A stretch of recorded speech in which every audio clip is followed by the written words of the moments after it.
Hello everybody, thought I'd start out showing you the fog rolling through the valley in the old Ozark Mountains.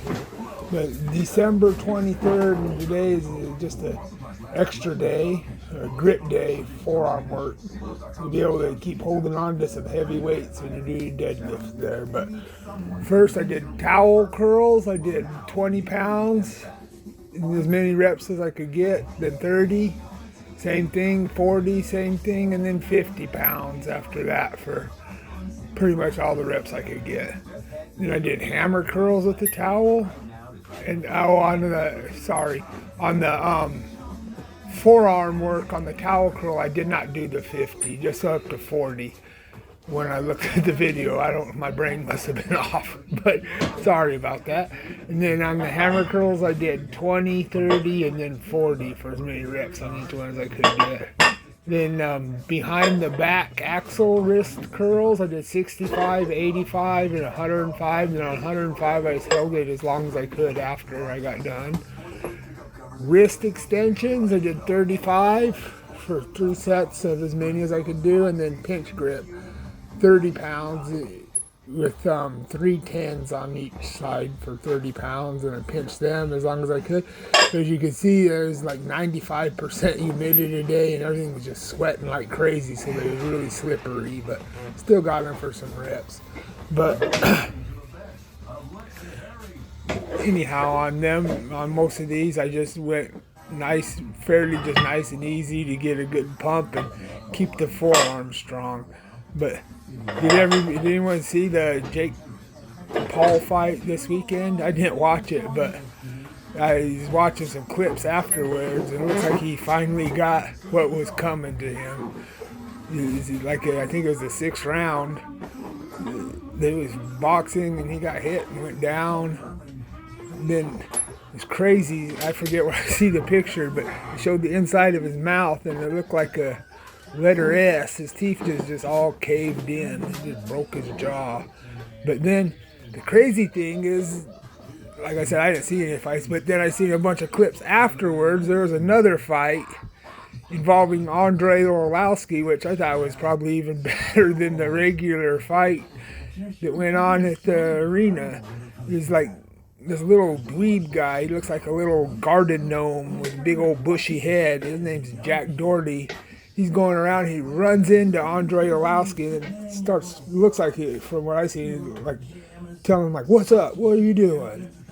And then Orlowski starts to come back to him, and he runs and hides behind this great big bodyguard. And then this bodyguard, looks like he tries to punch him. It looks like it misses Andre, and then he throws back at him, and his punches look like they miss too. But then all these little garden gnome looking creature guys, little skinny things, it looks like their hair is so big that they tip over just from, look like a freaking mushroom, these people. Great big ass head and no body, maybe little stick legs, like a freaking mushroom is what they're built. They all started attacking him, and it became into a big fight, and he was throwing them around like little wet noodle rags.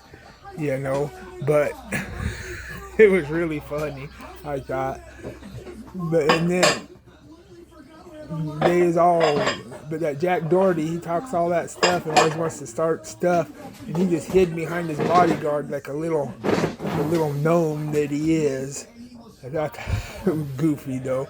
But here, once again, now this is the 40 pounds on the hammer curls.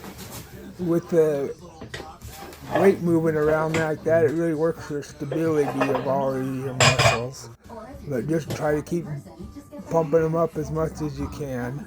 Right here, started doing the behind the back wrist curls.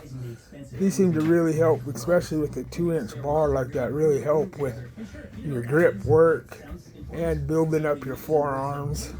But just take your time, and I like to do as many as I can as I go up, so I don't accidentally strain any of the tendons in them, because then they take a while to heal back up. But as long as you keep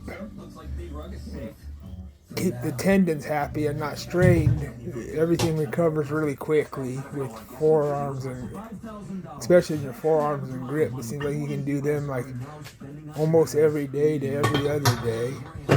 But I just try to start off light and work my way up to where it feels like it's getting fairly heavy, where it'll start to strain the tendons, but not real well.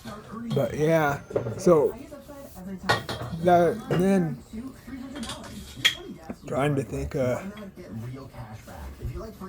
Then another real interesting YouTube I seen was about Chris Bumstead, which he's I don't know how many times Mr. Olympia for the classic physique, but now he's, I guess, retired from that and is trying to do kind of like a athletic build thing where you can run real fast and all of that, but instead of trying to start out slowly with the muscle he has, he's doing 40-yard sprints his coach that was coaching him said just go 50%, because when you got that much muscle and you're not used to running, you gotta stretch and blow something up, you know. You got, especially when you've been not used to running and you have that much power as he would, because really using high reps or low reps and everything, your muscle really doesn't know any difference. It's just building power, you know.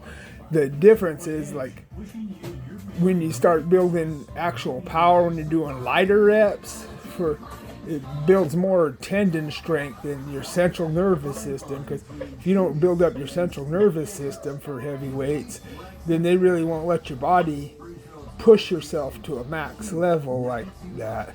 So that's why you have to build up, get your muscles used to it and your central nervous system.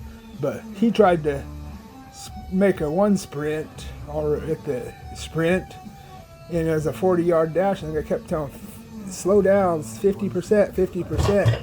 And he admitted he was, at the end of it, he was going about 100%. Then he said he had stiffness, like he started to have a strain or something in his leg. But especially after you did that, and you're that big, and you haven't done any sprints, and your muscles telling you it's stiff, you should stop, because something bad's going to happen. But he decides he's going to try to do another one. They said, just jog, do it light. Once again, he started running, and he grabbed his quad, and he popped something in his quad. Hopefully he didn't rip it or something. But then they asked him, what percentage was you going at? Was it 50%? He said no, probably 70 or 80, which probably means he was doing 90%, you know. Because usually someone's going to try to tell you, especially when they got hurt, they was doing a little bit less after you'd already told, the guy had told you not to do it that much because you're going to get hurt.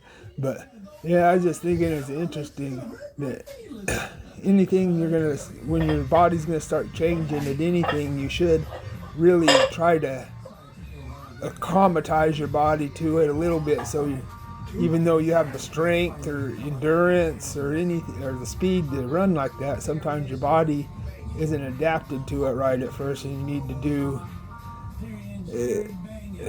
take some time to get your body adapted to it. But anyhow, here's the last of my pinch grips, and thank you everyone so much for watching, and Merry Christmas to everybody and a Happy New Year coming up. Thanks for watching. Bye.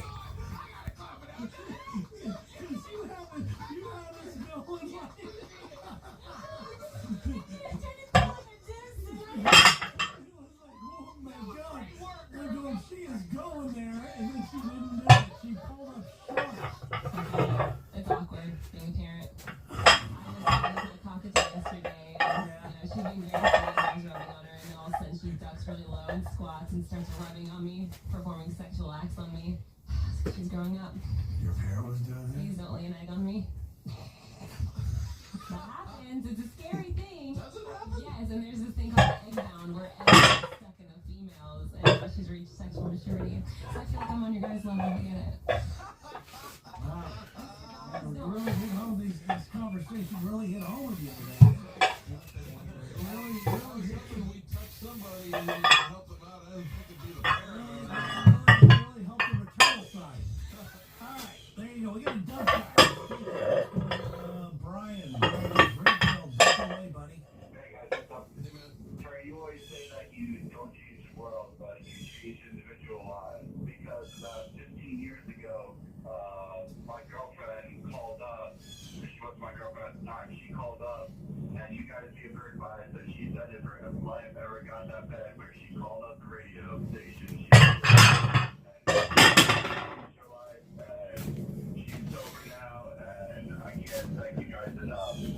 As you can see, it's extremely humid in here, so the plates are really wet, so they're real slippery. Thanks.